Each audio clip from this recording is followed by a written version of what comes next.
Alright guys, so sometime last week we finally got, well not finally because we really didn't know that we were going to get it, but Blizzard put out another one of their grand cinematics that stars Saurfang and his adventures away from the Horde. Now, I've watched this plenty of times. I've at least watched it 80 times, and I've found a lot of stuff that I don't think many people have really seen or even thought of. So that's what we're going to do today. Today, we're going to count down the 5 things you missed in the Safe Haven Warcraft cinematic.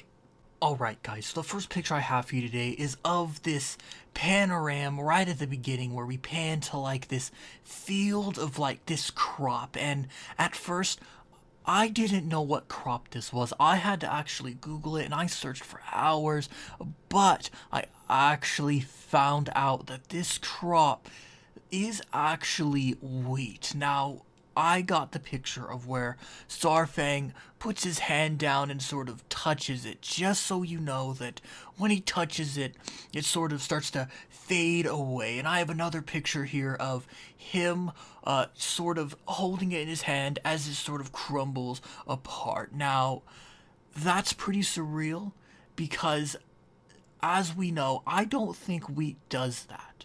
Maybe Saurfang is cursed and everything he touches dies.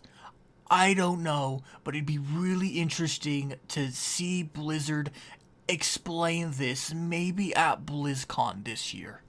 Alright, and the second picture I have for you is just after it says Blizzard Entertainment Presents, and it pans to this orc. We don't know who it is, and he's sort of sharpening this sharp, like, tool with this rock. And as it pans up, we see that it's an orc, and this orc, I thought at first it was Duratan, and I was so mad, and I was about to go on Reddit and complain that Blizzard has completely just ruined the lore of the game because Duratan is dead. But on watching it for the second time, you can actually see that this isn't Duratan, but is actually the son of Duratan. This is actually Thrall, former war chief of the Horde.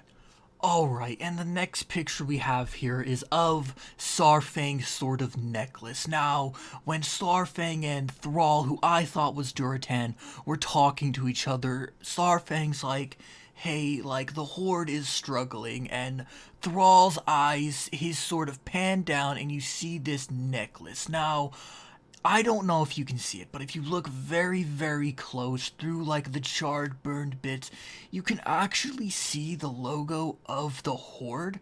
Now, it took me a little bit, but if you zoom in really, really close, you can actually see it, and I thought this was a very cool sort of thing because just after they show this necklace, they show Thrall's face, and Thrall's kind of looking down on it like he knows what it is and what it actually means. Alright, and the next one we have here is of actually just after Thrall, who I thought was Duratan, and Saurfang are attacked by these assassins. Now, after they're both defeated and Saurfang does this cool move where he snaps one's neck, he sort of peels back the little cloth they have over their face, and it reveals this like rotted, disfigured, nasty looking face. And at first I thought this was a Tauren, but if you actually look close enough, I think this is actually an undead or a Forsaken sent by Sylvanas to kill both Saurfang and Thrall, so she will have no issues ruling the Horde. Alright, and the very last picture I have for you is just after the battle, and it's revealed that the Tauren is actually a Forsaken, that Thrall walks over to his anvil and pushes it aside, and he reaches down and he pulls out this sort of weapon. Now, at first I thought this was gonna be some sort of like giant sword, but because if you actually look at it, it actually kind of looks like the hilt of a sword. But in the next picture I'm about to show you, it's actually his axe that he's had now for, I think, an expansion or so, and he kind of slings it over his shoulder and he's ready to go. And I thought this was really clever because an axe is actually like the go-to weapon of an orc, and it's very cool to see that Blizzard is keeping with tradition and not making it a sword and instead making Thrall's weapon an axe. Alright guys, and that's gonna wrap up this video. I hope that you learned something, because I surely did watching this back over 100 times.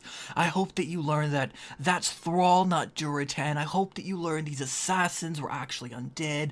And I hope that you learned that a crop, a very popular crop in Outland, is actually wheat. Now, please let me know if you saw something that I didn't see, and I will be sure to read all of your comments, and maybe, just maybe, depending on how much stuff I actually missed and that you saw, maybe I'll make a part 2.